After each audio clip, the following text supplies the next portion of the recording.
Hi lucky. Hello lucky coupon. അയ്യോ എന്നെ മനസ്സിലായില്ലേ? കിച്ചു, കൃഷ്ണകുമാരൻ എന്ന് കിച്ചു. ലക്കി കൂപ്പൺ 5 കിലോ സ്വർണം. എന്താ വേണ്ടത്? ഈ ചോദ്യം തന്നെയായിരുന്നു അന്നും. അന്ന് വേണ്ടിയിരുന്നത് ഈ ലക്കി കൂപ്പൺ. പക്ഷെ ഇന്ന് വേണ്ടത് ഫ്രണ്ട്ഷിപ്പ്. അല്ല, എന്തോ ഒരു മാറ്റം ഉണ്ടല്ലോ. ഓഫ്, അന്ന് എന്തായിരുന്നു ഒരു ഫോം, എന്തായിരുന്നു ഒരു സ്റ്റൈൽ. ആ വെള്ള കാറും കാണാനില്ല. Something wrong somewhere. അത് തന്നെ എനിക്കും ചോദിക്കാനുള്ളത്. അന്ന് എന്തായിരുന്നു സ്റ്റൈല്, എന്തായിരുന്നു പുകില്, ആ പച്ച കാറും കാണാനില്ല. അത് ഞാൻ പറയാം. അതെന്റെ കമ്പനി കാറായിരുന്നു. കമ്പനിക്ക് വേണ്ടിയുള്ള പർച്ചേസ് ആയിരുന്നു. കമ്പനിയുടെ സ്റ്റാറ്റസ് മെയിൻറ്റെയിൻ ചെയ്യാനുള്ള ഡ്രസ്സുമായിരുന്നു. പക്ഷെ ലക്കി കൂപ്പൺ സ്വർണമല്ലേ, സ്വന്തമാക്കാതിരിക്കാൻ പറ്റുമോ? Okay, there you are. Now it's your turn. താൻ പറ. എന്റേതും കമ്പനിക്കാരായിരുന്നു. കമ്പനി വാങ്ങി തന്ന ഡ്രസ് ആയിരുന്നു. കമ്പനിക്ക് വേണ്ടിയുള്ള പർച്ചേസും ആയിരുന്നു. പോരെ? പോരാ.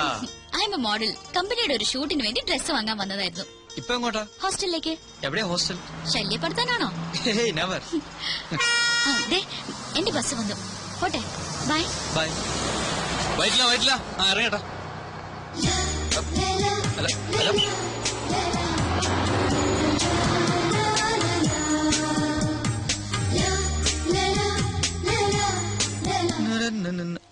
സാറിതെങ്ങോട്ടാ? ആനി ലഗൂൺ പാർക്കിൽ വെയിറ്റ് ചെയ്യുന്നുണ്ട്. അല്ല, വേറൊരു കാര്യമുണ്ട്. ഇന്ന് സാറിന്റെ വെഡിങ് ആനിവേഴ്സറിയാ. ഓ, ഞാനത് മറന്നു. മെനക്കേടായല്ലോ. ആനിയോട് അവിടെ വെയിറ്റ് ചെയ്യാനും പറഞ്ഞു. ഒരാളുടെ ജന്മം പിടിവിട്ടാ വഴുതി പോകും. പക്ഷെ വെഡിങ് ആനിവേഴ്സറിക്ക് എന്തിലേക്ക് അതിനെക്കാട്ടി കുഴപ്പമാ. ദൈവമേ. സാറ് പേടിക്കണ്ട, കാര്യങ്ങൾ മാനേജ് ചെയ്യാൻ ഞാൻ ഇവിടെ ഇല്ലേ. ഞങ്ങളുടെ വെഡിങ് ആനിവേഴ്സറിക്ക് ഇയാളെന്തോ ചെയ്യാനാ? അതൊക്കെ എനിക്ക് വിട്ടുതരൂ സാർ. സാറിന്റെ ജോലി തിരക്ക് രഞ്ജു ചേച്ചിക്ക് അറിയാവുന്നതല്ലേ. അത് ഇത്തിരി കൂടെ പൊലിപ്പിച്ച് പറഞ്ഞ് ചേച്ചിയെ ഞാൻ മയപ്പെടുത്താം. ചേച്ചി മയപ്പെടും. പക്ഷെ വേറെ താപ്പാനല്ലേ എന്റെ അമ്മായിയപ്പൻ. കുഴിഞ്ഞ വിത്ത. പോരെങ്കിൽ എന്റെ ഈ കസേര തട്ടിയെടുക്കാൻ ദിശാന്റിനെയും മിനിക്ക് നടക്കുകയല്ലേ ആ ബാലഗംഗാധരൻ. എന്റെ ചുറ്റിക്കളികളെല്ലാം അവൻ അമ്മായിയപ്പനെ അറിയിക്കുന്നുണ്ട്. സാറിന് ഒരു കുഴപ്പവും വരാതെ ഞാൻ മാനേജ് ചെയ്യാം. നീ മിടുക്കനാണെന്ന് എനിക്കറിയാം. അതുകൊണ്ടല്ലേ നിന്നെ ഞാൻ എന്റെ വലം കൈയാക്കിയിരിക്കുന്നത്. അപ്പൊ ഇതെന്റെ ഇടം കൈയാണ്. പിന്നെ വലം കൈയിൽ എന്താ? അല്ല, ഈ രഞ്ജു ചേച്ചിയെ മയപ്പെടുത്താൻ അല്പം പണച്ചെലവുണ്ട്. കാശൊരു പ്രശ്നമല്ല. എന്താന്ന് വെച്ചാ ചെയ്തു. എല്ലാം നിന്നെ വിശ്വസിച്ച ആനി ലഗൂൺ പാർക്കിൽ കാത്തിരിക്കുക. അവൾ അങ്ങ് വഴുതി പോവും. അതുകൊണ്ടാ. ഓക്കെ, അപ്പൊ ഓൾ ദി ബെസ്റ്റ്. എന്റെ പങ്ക്. എന്ത് പങ്ക്? മുതലാളിയുടെ വ്യൂ പോയിന്റിൽ ചവിട്ടി കയറി നീ വെട്ടിച്ചെടുക്കുന്ന ഈ പണത്തിന്റെ പങ്ക്. ഇതേ വെട്ടിച്ചെടുത്തൊന്നുമല്ല, മനുസാറിന്റെ വൈഫിന് വിവാഹ സമ്മാനം വാങ്ങാനാ. മനുസാറിന്റെ വൈഫിന് നീ എന്തിന് വിവാഹ സമ്മാനം വാങ്ങണം? എടാ മോനെ, നിന്റെ തട്ടകം തന്നെയാണല്ലോ എന്റെയും. ലൈഫിൽ എനിക്ക് ഒറ്റ അംബീഷനുള്ളൂ, എന്നും നിന്റെ കിരുനക്കിപ്പട്ടിയായി ജീവിക്കാം. മതി മതി, നിന്റെ പങ്ക്. എടാ ജീവ, നിനക്കൊരു കാര്യം കാണണം. വാ, കണ്ടോ മനുസാർ എനിക്ക് വേണ്ടി പണി കഴിപ്പിക്കുന്ന ഓഫീസിന്റെ മോഡൽ. Full AC. ഇവിടെയാണ് എന്റെ മുറി. അപ്പൊ എന്റെ തൊട്ടടുത്ത് ചുറ്റും സുന്ദരികളായ കുറെ മോഡൽസ്. ഓ ഈശ്വര, കേട്ടപ്പോ തന്നെ കുളിര് വരുന്നു. ഇതൊന്ന് പൂർത്തിയായിട്ട് വേണം എനിക്കൊന്ന് ജീവിക്കാൻ. എനിക്ക് beautiful Ranju. Thank you. Hi Thamburu. വിവാഹ വാർഷിക സമ്മാനം. Happy returns of the day. എന്തിനാ കിച്ചു ഇതൊക്കെ? ഇതിന്റെയൊക്കെ വല്ല കാര്യം? അയ്യോ, ഇതൊന്നും ഞങ്ങളുടെ വകയല്ല, മനുസാർ തന്നയച്ചതാ. ചെയിൻ കൊടുക്കാൻ പോയി. അല്ല, ഈ ചെയിൻ വാങ്ങാൻ പോയി. ചെയിനോ? അതായത് ഈ ചെയിൻ എന്ന് പറഞ്ഞാൽ വലിയൊരു ഫോറിൻ കമ്പനി അവരുടെ ചെയിൻ ഓഫ് ഷോറൂംസ് ഇന്ത്യ തുടങ്ങാൻ പോവുക. അപ്പൊ അതിന്റെ പരസ്യത്തിന്റെ ഓർഡർ നമുക്ക് കിട്ടിയത്. അത് വാങ്ങാനാണ് മനുസാർ പോയത്. അല്ലേ ജീവ? കൊടുത്തു കാണും. ഈ മനുവേട്ടൻ എന്ത് പണിയാ കാട്ടിയത്? അയ്യോ, തീർന്നിട്ടില്ല, ഇനിയുണ്ട് ജീവ. ഡിയർ രഞ്ജു. ഡിയറസ്റ്റ് രഞ്ജു, 7 സ്വരങ്ങളിൽ തീർത്ത സംഗീതം പോലെ സ്നേഹത്തിന്റെ തന്ത്രികൾ മീട്ടി 7 ജന്മവും ഒന്നായി ജീവിക്കുവാൻ ദൈവം നമ്മെ അനുഗ്രഹിക്കട്ടെ. സ്വന്തം മനു. ഇത് മനുവേട്ടൻ എഴുതിയതാണ്. കിച്ചു എഴുതിയത്. അയ്യോ, ഈ ജീവന്റെ ഒരു ജോക്കിങ്. മനുസാർ കവലകൾ എഴുതും. ജീനിയസ്. അതെ, മനുസാറിന്റെ കഴിവല്ല, ഈ സൗന്ദര്യം കണ്ട ആരും എഴുതി പോവും.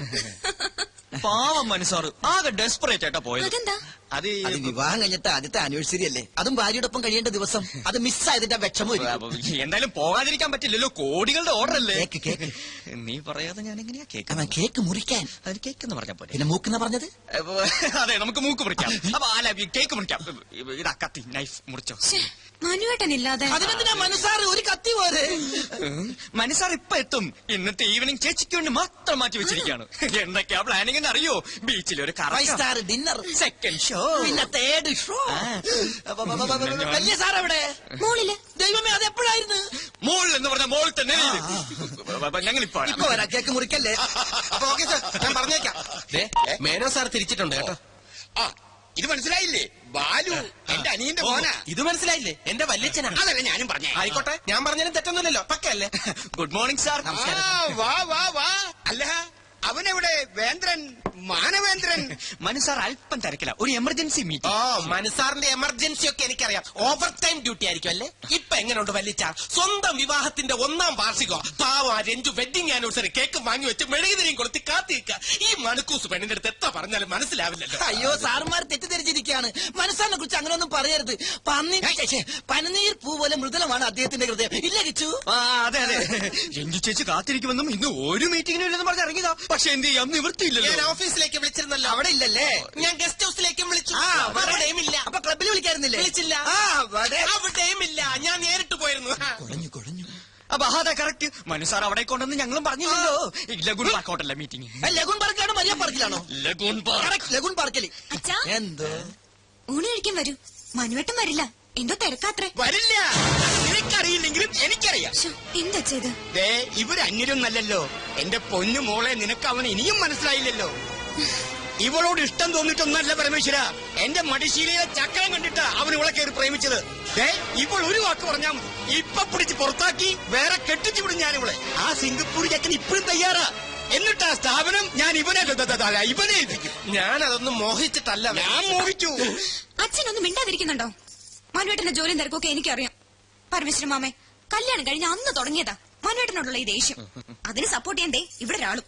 എന്നാ ഞങ്ങൾ അങ്ങോട്ട്. നില്ലേ അടപ്രഥമം കൂട്ടി ഉണ്ടിട്ട് പോയാ മതിയടാ. എടാ പിള്ളേരെ, അവന്റെ പാട്ടിന് കൂത്താടുന്നത് നിങ്ങൾ കുറച്ച് പേരാണെന്ന് എനിക്കറിയാം. എന്റെ മരുമകൻ അതിന് ശേഷമല്ലേ അവൻ നിന്റെയൊക്കെ മുതലാളിയായത്. അതെ. അത് പോട്ടെ, നീ ഇങ്ങോട്ട് വന്നേ. എന്താ? വാ. എന്ത് മീറ്റിംഗ് ആണെന്നാ പറഞ്ഞേ? അല്ല, ബ്യൂട്ടി കോൺടെസ്റ്റിന്റെ ആദ്യം ഈ സ്പോൺസേഴ്സുമായിട്ടുള്ള മീറ്റിംഗ്, പിന്നെ മോഡൽസുമായിട്ടുള്ള മീറ്റിംഗ്, പിന്നെ ഫോട്ടോഗ്രാഫേഴ്സുമായിട്ടുള്ള മീറ്റിംഗ്, പിന്നെ മീറ്റിംഗ് എല്ലാ ശ്രദ്ധയും ബുദ്ധിയും അർപ്പിച്ചുള്ള മീറ്റിംഗ് അല്ലേ? അല്പം തെറ്റിയാണ്ടല്ലോ. കവിതകൾ എന്റെ ബലഹീനതയാണ്. സ്ത്രീയെക്കുറിച്ച് പ്രശസ്തനായ ഒരു ആംഗലേയ കവി പാടിയത് എനിക്കറിയൂ. ഇല്ല.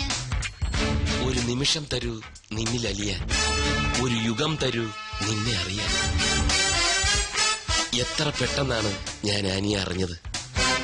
ഈ ജന്മാന്തരങ്ങളുടെ ബന്ധം എന്നൊക്കെ പറയാറില്ലേ, എന്നെന്നും ഇങ്ങനെ ഒന്നായി കഴിയാൻ ഒരു നൂൽ ബന്ധമായി ഈ ചെയിൻ ഇരിക്കട്ടെ. 22 ക്യാരറ്റ്സാ. ഇനി മുതൽ അങ്ങോട്ട് ഐ മാറ്റ് അഡ്വർടൈസിംഗ് കമ്പനിയുടെ അസറ്റ് ആയിരിക്കും ആനി. I assure U.